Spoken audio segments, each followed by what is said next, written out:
नमस्कार दोस्तों, स्वागत है आपका अपने चैनल पूजा चतुर्वेदी पर। तो मैं आपका पेपर सॉल्व करवा रही हूँ RAS प्री 1 अक्टूबर 2023 को जो आपकी एग्ज़ाम हुई थी उसका पेपर सॉल्व करवा रही हूँ। अभी तक मैंने आपके लिए 40 क्वेश्चन करवा चुकी हूँ और अब मैं आपके लिए 10 क्वेश्चन लेकर आई हूँ। तो इन 10 क्वेश्चनों को मैं सॉल्व करवाती हूँ। दोस्तों, एक क्वेश्चन आपके लिए सभी प्रतियोगी परीक्षाओं के लिए बहुत ही इम्पोर्टेंट क्वेश्चन है, इसलिए आप इन सबको ध्यान से पढ़िएगा। तो चलिए दोस्तों, शुरुआत करते हैं हमारे फर्स्ट क्वेश्चन की। मुद्रास्फीति के संदर्भ में निम्न कथनों पर ध्यान दीजिए। हमको इसमें ध्यान देना है और फिर इसमें से सही कथन आपको बताना है। तो 2 कथन है। नंबर ए, हेडलाइन मुद्रास्फीति उपभोक्ता मूल्य सूचकांक में परिवर्तन की दर को संदर्भित करती है, जो एक विशिष्ट परिवार द्वारा उपभोग की जाने वाली वस्तुओं और सेवाओं की एक मानक टोकरी की औसत कीमत का माप है। दोस्तों, ये आपका कथन 1 सही है।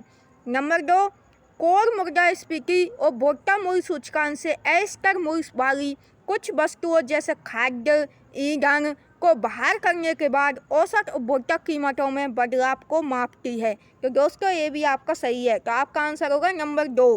कथन ए और बी दोनों सही हैं। नेक्स्ट क्वेश्चन दोस्तों, इंदिरा गांधी शहरी रोजगार गारंटी योजना के संबंध में निम्न कथनों पर विचार कीजिए। इसमें आपको बताना है सही कौन सा है। 2 कथन है। तो नंबर 1 देखते हैं। शहरी इलाकों में निवास करने वाले परिवारों को 125 दिवसों के प्रतिवर्ष रोजगार की गारंटी देती है। दोस्तों, ये आपका सही है। पहले 100 दिन की देती थी, अब 125 कर दिए हैं रोजगार की गारंटी। तो अब ये 1 सही है। नंबर 2 देखते हैं। पंजीकरण के बाद पात्र व्यक्ति को 30 दिवसों में रोजगार उपलब्ध करवाया जाता है। 30 में नहीं दोस्तों, 15 दिवसों में रोजगार उपलब्ध करवाया जाता है। तो ये आपका गलत होगा। तो आपका आंसर होगा नंबर 4, केवल 1 सही है। नेक्स्ट क्वेश्चन, निम्न में से कौन सा उपाय चयनात्मक साख नियंत्रण के संबंध में सही विकल्प नहीं है? सही विकल्प नहीं है, यहाँ गलत को छांटना है आपको। उधार सीमा मार्जिन में परिवर्तन, ये सही है आपका। सरकारी प्रतिभूतियों को बेचना, ये आपका गलत होगा दोस्तों। तो आपका आंसर क्या होगा? नंबर 2, सरकारी प्रतिभूतियों को बेचना। साख राशनिंग, ये भी आपका सही है। और नैतिक दबाव, ये भी आपका सही है। नेक्स्ट क्वेश्चन, औस के क्षेत्र के संबंध में निम्न में से कौन सा कथन सही नहीं है? इसमें भी आपको गलत बताना है। तो भारत वैक्सीन निर्माण में वैश्विक उत्पादन में 80% हिस्सेदारी रखता है, ये गलत है दोस्तों आपका। तो आपका आंसर होगा नंबर 1। फिर नेक्स्ट देखते हैं। भारत वैश्विक स्तर पर जेनेरिक दवाओं का सबसे बड़ा प्रदाता है, ये आपका सही है। औषधीय उत्पादों के उत्पादन में मूल्य के हिसाब से भारत दुनिया में 14वें स्थान पर, एक कथन भी सही है। औषधीय उत्पादों के उत्पादन में मात्रा के आधार पर भारत दुनिया में 3रे स्थान पर है, ये भी आपका सही है। तो गलत कौन सा है? नंबर 1। तो आपका आंसर होगा नंबर 1। नेक्स्ट क्वेश्चन, वैश्विक खुशहाली सूचकांक 2023 में भारत किस क्रम में है? तो वैश्विक खुशहाली सूचकांक इंडेक्स 2023 बताना है आपको। तो आपका आंसर होगा नंबर 126। हमारा भारत 126 में स्थान पर है खुशहाली सूचकांक, और शांति सूचकांक में भी भारत 126 नंबर पर है दोस्तों।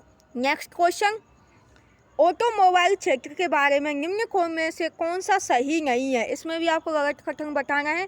तो नंबर 1, वर्ष 2021 के अंत में इस क्षेत्र में 5.3 करोड़ का प्रत्यक्ष और अप्रत्यक्ष रोजगार सृजन किया, ये आपका गलत होगा। ये कथन गलत है, इसलिए आपका आंसर होगा नंबर 1, क्योंकि आपको इसमें गलत बताना है।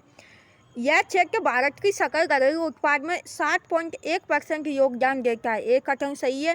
वर्ष 2021 में भारत यात्री कारों का दुनिया का 4था सबसे बड़ा निर्माता था, ये भी सही है। वर्ष 2021 में भारत 2 पहिया और 3 पहिया वाहनों का दुनिया में सबसे बड़ा निर्माता था, ये भी कथन आपका सही है। क्या गलत कौन सा है? 1। तो आपका आंसर होगा नंबर 1। नेक्स्ट क्वेश्चन, निम्न में से कौन राजकोषीय नीति का उपकरण नहीं है? राजकोषीय नीति का उपकरण नहीं है, वो बताना है आपको। तो नंबर 1, सार्वजनिक व्यय। नंबर 2, ब्याज दर। नंबर 3, ऋणार्थ प्रबंध। और नंबर 4, करारोपण। तो आपका आंसर होगा नंबर 2, ब्याज दर।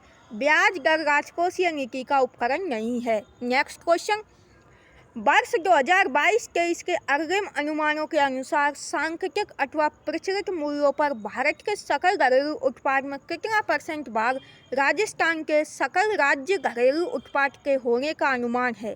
तो कितना % है? 5.18%। आपका आंसर होगा नंबर 2, 5.18%। नेक्स्ट क्वेश्चन, राजस्थान में अटल भूजल योजना के लिए निम्न में से कौन सा कथन सही है? सही बताना है आपको। तो अटल भूजल योजना भारत सरकार की वित्तीय सहायता से राजस्थान सरकार द्वारा चलाई जा रही है। ऐसा कुछ नहीं है दोस्तों, तो आपका एक कथन एक तो गलत होगा। इस योजना का फोकस भूजल प्रबंधन में सुधार करना और इसके गिरते स्तर को रोकना है। ये आप कथन बी सही है, तो आपका आंसर होगा नंबर 2, केवल कथन बी सही है। नेक्स्ट क्वेश्चन, राजस्थान की मुख्यमंत्री लघु उद्योग प्रोत्साहन योजना के बारे में निम्न में से कौन सा कथन सही है? सही नहीं है, सही नहीं है, सही नहीं है, वो बताना है, गलत बताना है आपको।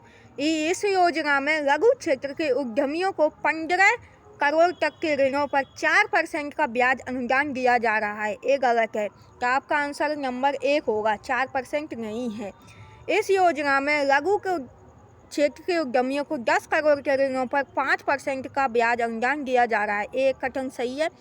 इस योजना में लघु क्षेत्र के उद्यमियों को 5 करोड़ तक के ऋणों पर 6% का ब्याज अनुदान दिया जा रहा है। एक कथन भी सही है। इस योजना में लघु क्षेत्र के उद्यमियों को 25 लाख तक के ऋणों पर 8% का ब्याज अनुदान दिया जा रहा है। ये भी सही है, तो आपको गलत कथन बताना है, तो आपका आंसर होगा नंबर 1। दोस्तों, आज मैं आपके लिए 10 क्वेश्चन लेकर आई थी, तो 10 क्वेश्चन पूरे हो चुके हैं। नेक्स्ट वीडियो में मैं आपके लिए 10 क्वेश्चन और लेकर आऊँगी, तो नेक्स्ट अगले 10 क्वेश्चन पेपर के अगली वीडियो में सॉल्व करेंगे। दोस्तों, आप इस वीडियो को ज़रूर देखिएगा और ज़्यादा से ज़्यादा लाइक, शेयर एंड सब्सक्राइब कीजिएगा। धन्यवाद दोस्तों।